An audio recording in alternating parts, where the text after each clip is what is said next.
We are working out for the next 365 days in a row. So many of us struggle to make positive changes in our lives, and I tend to give up too. We can't stick to our goals. You see, we've done this challenge at least 10 times, reaching 200 plus days at least twice. I was hoping to get myself into breakdancing shape because I always wanted to breakdance. And failure was crushing. And sometimes when you fail a lot, you give up. And in my case, you give up on your dreams for good. I made excuses instead. But now, even if I give up, or I sleep in, or I stop, we're just going to start over again. We will become stronger. So what follows are my workouts and thoughts each day. Every day, we can decide to make good choices. So don't give up on yourself.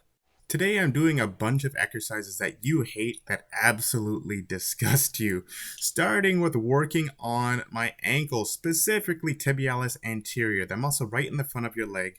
You're about to see me work here. You can see it flexing right in the front there. What it does is it flexes that ankle upwards, and not enough of us do this exercise. A lot of us are focused on hitting the calf and doing calf raises, but I don't see a lot of people trying to incorporate this movement. Now, why am I incorporating this movement? Why is it so important? Well, as I mentioned, breakdancing is the goal, right? And there are some positions and there are some things I've noticed that really need attention. First and foremost, I've noticed a lot of athletes, people train their hip flexors, train their calves, train dorsiflexion to improve stability. And I noticed ever since I started doing this movement that I didn't have pain when running. So my shin splits pretty much disappeared. And, when I see people doing their vertical jumps and their backflips and all this, and I see these guys with high performance and a low rate of injury, I'm like, okay, maybe there's something that I'm not doing. One thing that I tried to do is a static hold of just holding, and I feel like that was very effective. I also made sure to do continuous reps. I mixed it in. So basically I would finish a set. I had 4 sets to do. And after I was done doing as many reps as I could, I would hold and repeat that motion. And that's how I started developing strength. Now, as for how you can get a setup like this, you need a resistance band or maybe some other kind of apparatus. And essentially all you do is you tie it around and then you make sure that there's enough tension in there. Because I do stuff like running and jumping pretty much once a week, I'm not really doing calf raises for the sake of having as much strength development as possible, at least not in this workout because I don't have any weight at home.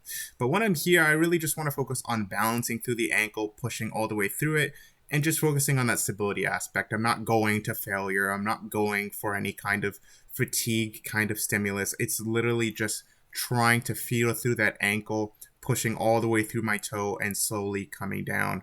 And basically I get myself on a wall and I take a few steps back and then I press straight through. And I did a few sets of this just normally like this. And then I also did them bent knee because there's another muscle inside your calf called, I believe it's called soleus.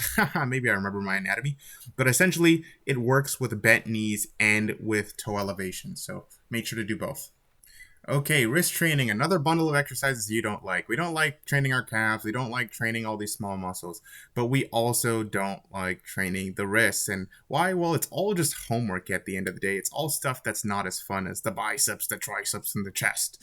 But yeah, today we're going to focus on it. And I'm not the only one focusing on these movements. And I'm not the only one showing that they have results and they can make you stronger. Check out Callie Haas. Right over here, you can see this man doing some of the craziest movements for his body weight. A lot of people think that if you're heavy that you cannot do calisthenics, and that's what I thought for the longest time until I saw this guy and I'm like, okay, wait a second.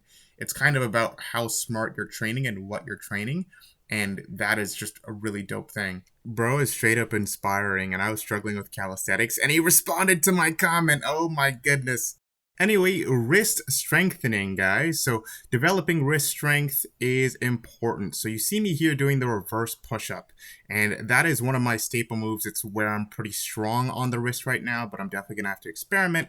And the reason that we're doing this is to gain more wrist stability, like I've talked about before in handstands, and the plethora of movements you have to do in calisthenics. I also have to do this much harder variation, and I hit a PR for the first time in a while. My back of the hand push-ups are improving. Now, what are these working? What am I doing with these? Well, you're working on wrist flexion, you're working on wrist extension, and you're working on wrists being under load, strengthening, ligaments in there, and it's not easy at all, but I'm finally getting some progress, which is awesome. I was very happy about that during my session.